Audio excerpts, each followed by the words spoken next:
Hello! I have to say doing these read-alouds is one of my favorite parts of my days, but if there's any other resource or puzzle or crossword or word search or anything you want me to create to keep your kids occupied, I'd love to do that. It's so much fun for me, and that's what I want to do for the rest of my life. So reach out to me if you need help. Two Bears There, the story of Aphun and Oreo by Dianne Barske. Now, I mentioned yesterday, but Dianne Barske wrote a little note in this book to my sister and I, but I'm an adult now and I didn't remember who the person was that wrote the note in or how I had her signature.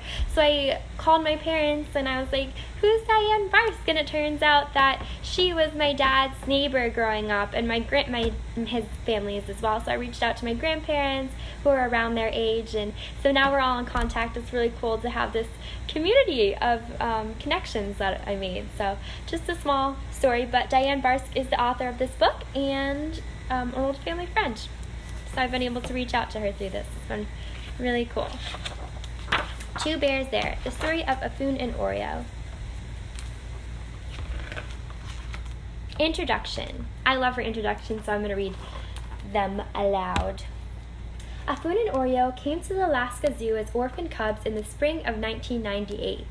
Aphun, the polar bear whose name means snow in Impact, arrived first in March from Point Lay. Children there had given her that name. 1 month later, she was joined by brown bear cub Oreo when she was orphaned at Mount Sustinna and brought to the zoo. A little girl watching her play noticed the white collar of fur around Oreo's neck, typically found on baby brown bears, and called out, "See, she looks just like an Oreo cookie, brown with white in the middle." Both bears needed a home and caretakers since they were without their mothers. Then there was the need for a playmate, since they would normally grow up wrestling with their sibling cubs. The Alaska Zoo is able to provide these things for the bear pair, although at first it was questioned if the two would get along. In the wild, the brown and white bears might have been enemies, but as the months passed at the zoo, it became clear that the two were inseparable buddies. The only time they were apart was moving day, a day in July of 1999 where they were taken separately up the hill to their new large enclosure, complete with climbing rocks, waterfalls, and a deep swimming pool, until they were once again side by side. They bellowed and bawled. Now, years later and finally grown, Aphun and Oreo remain constant companions, different from each other, true, but still best friends for sure. I'd love to hear in the comments, or if you want to have your kid write up or draw a picture of someone who they're friends with that they're different from and how they're different from their friends. I would love that because I think it's very important to celebrate differences. There are two bears there, one brown and one white. How can that be? One should live in the Arctic ice, the other by tundra and trees.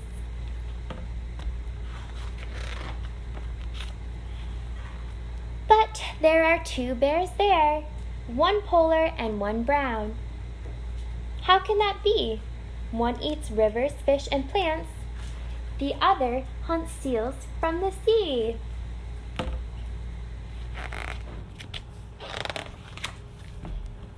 Yes, but there are two bears there, living together at the zoo. Both lost their mothers. Now they've become family. These two.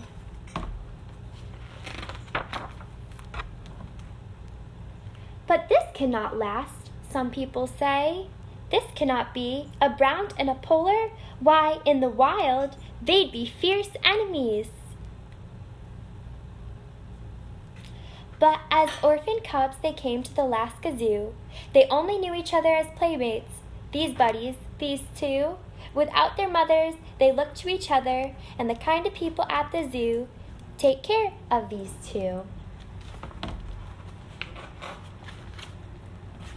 The brown is called Oreo, like the dark cookie we know. The white bear's Aphun, the Eskimo word for snow.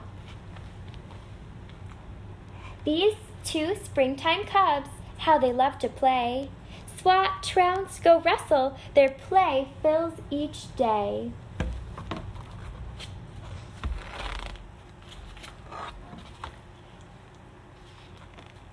They play follow the leader, snatch the bear popsicle, catch the salmon, hide and seek, catch me if you can, bounce the bucket, queen of the hill. In the warm springtime sun, they cuddle and muzzle. But what will happen in the winter? That's a big puzzle. Polar bears prowl through winter, but the browns go to sleep. It's called hibernation, the browns' deep winter sleep. Will there not be two bears there through long winter's night? Will Aphun be alone as Oreo sleeps out of sight?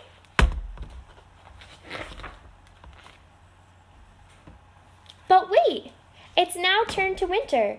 Is Oreo awake? There are still two bears there. They swat, pounce, and shake. As long as Oreo has her food and a good friend in her sight, she'll roll in the snow, she'll snort and she'll snuffle, all covered with snow. She too looks quite white. There's Oreo, but she looks like a white polar bear because she's all covered in snow. As snow melts away and a new spring's begun, the bear pair is much bigger. Now they're yearlings, age 1.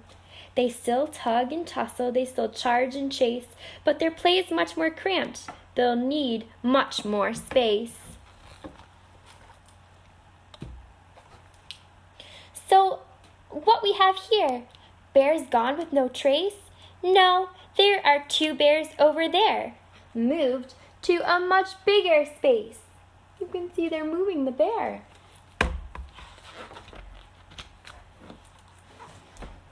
There's a pool for deep swimming, some rocks to explore, water streaming like rivers, new dens, space galore. But will big bears stay friends? No one seems to know. Polar and brown stay best buddies as older they grow. 4 years now have passed since the cubs first did meet. There are two big bears there, big paws, great big feet.